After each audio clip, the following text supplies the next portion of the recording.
Excuse me. Who said that? Hi, God. I'm sorry to bother you. Oh, I haven't seen you around.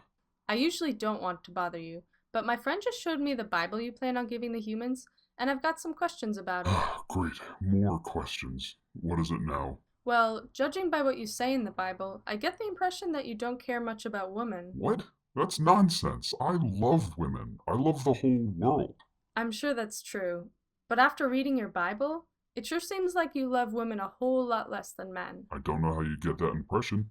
Have you read your Bible? I wrote it. What are you talking about? Well, Eve will be tricked into eating the apple by Satan, who is a supernatural entity you will allow into the garden knowing full well what his plans are. You're then going to curse her and all womankind forever by making childbirth painful and making them serve men. Forever. I mean, that does seem a little harsh, but I am perfectly just, so It's not only that. You also seem to have a real problem with women's health. I don't know what you're talking about. For instance, you command that your people should treat a woman who's on her period as though she's sick and to be considered ceremonially unclean. It's the same way you say to treat people with communal diseases like leprosy. Well, she is sick. Blood should be on the inside of the body. Their bodies will be functioning exactly as you designed them to. If you didn't want them to have periods, you shouldn't have designed them to have periods. Well, You even get as specific as to designate everything she sits or lays on as unclean, and if anyone touches her chair or her bed, they will also be this unclean. shows how smart I am. See, they won't know about germ theory for another couple thousand years, so it's actually very smart for me Period to. blood isn't dangerous. People don't catch period disease.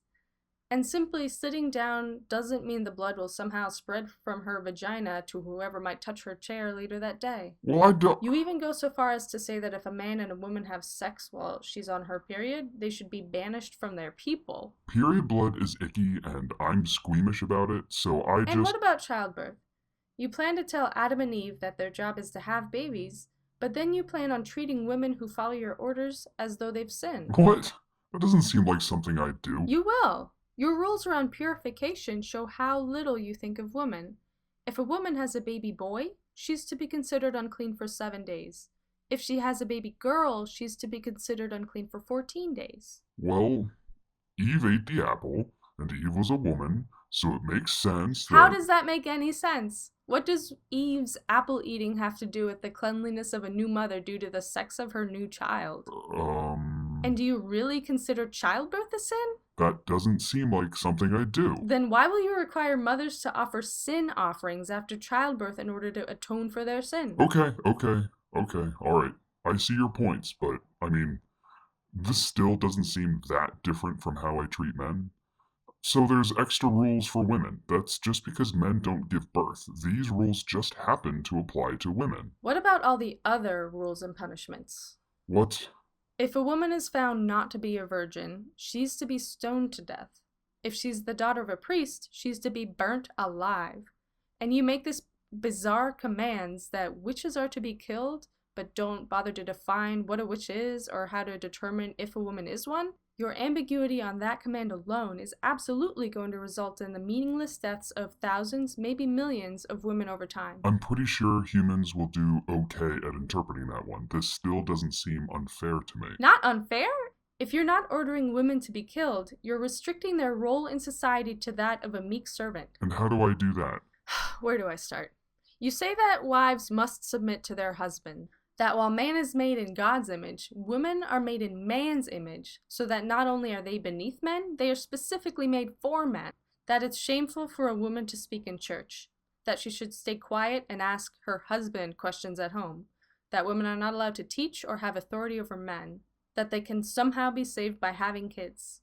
You repeatedly say women are expected to obey their husbands in the same breath as saying slaves should obey their masters. That the people who will best be able to worship the Lord in the future are the people who have not defiled themselves with women. You even go as far as to say that women without hair are a disgrace, which just seems petty.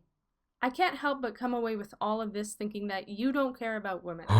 So my rules seem overly authoritarian and restrictive. I get it. But if you read my Bible, you also saw that I include some stories about great women in there. It's not all doom and gloom. There are a few good women in there, but the darkest, most despicable stories always include women being treated worse than cattle, often at your direct command. I have no idea where you're getting this.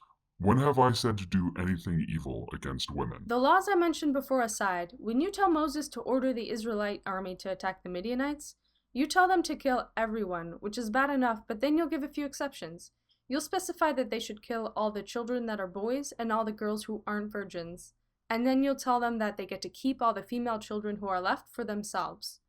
It doesn't take much imagination to figure out what was done to these young, virgin war prisoners. Well, I mean, that was a time of war, and in that time and in that culture, it'll seem okay to take prisoners that To rape young girls captured in war. I never advocate rape. But you don't discourage it. You don't even bat an eye. In fact, at times you reward it. Like when? There are 2 times that men that you consider holy will offer women to be gang raped. Well, I don't think I... First, when a crowd of people rush Lot's house trying to get at his male visitors, Lot will offer his young virgin daughters to the crowd. He'll say, "Look, I have 2 daughters who have never slept with a man. Let me bring them out to you, and you can do what you like to them. But don't do anything to these men, for they have come under the protection of my roof." Yeah, but then my angels blind the crowds, so it ends okay. Isn't this a missed opportunity? Couldn't you have had your angels condemn Lot's actions? If you really hated rape, this seems like the perfect time to make a statement about it. Instead of that, it ends with you rescuing a man who just offered his daughters to be brutally sexually assaulted by a crowd, specifically because you thought he was holy. Yeah, I mean, the daughters didn't get hurt, so it's okay. What about the other time that happened? Other time? One of your priests will be traveling with his concubine, because priests need concubines apparently, and while having dinner at a friend's house, an angry mob will form to kill him. Your priest's friend will say no, and will offer his virgin daughter and the priest's concubine to the crowd instead. To be specific, he will say, "Look, here's my virgin daughter and his concubine. I will bring them out to you now, and you can use them and do to them whatever you wish. But as for this man, don't do such an outrageous thing." Okay, yeah, but that was the priest's friend. That wasn't my priest. In this story, rape is presented as a valid alternative to killing a man. Well, okay, yeah, I guess it does say that. Yes, it does. Next, your priest takes his concubine and throws her to the crowd. Then they gang rape her repeatedly for hours on end through the entire night.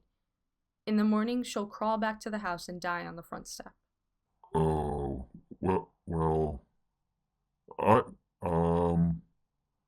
he was protecting his, I'm not done yet. oh. After finding his concubine, beaten and raped to death on his front step, your priest will then take her into his home, get a knife, and chop her, limb from limb, into 12 pieces. He'll then mail those 12 pieces around Israel. Oh, man. It's a metaphor? But it's not. The murder of this woman was used to rile up soldiers of Israel and form a war party to attack their neighboring nation. In fact, when your priest retells this story, he'll leave out the part where he gave his concubine to the crowd, specifically to be raped. Well, yeah, okay, alright, yeah, that's pretty bad. Then why did you write it? Why is this in any way part of your plan? How can you with a straight face say that you don't consider women to be inferior, subservient, sex objects who exist with the sole purpose of being used by men, either to have babies or be sexually exploited? Well? You don't get to tell me what to do. Why not? Because you're a woman.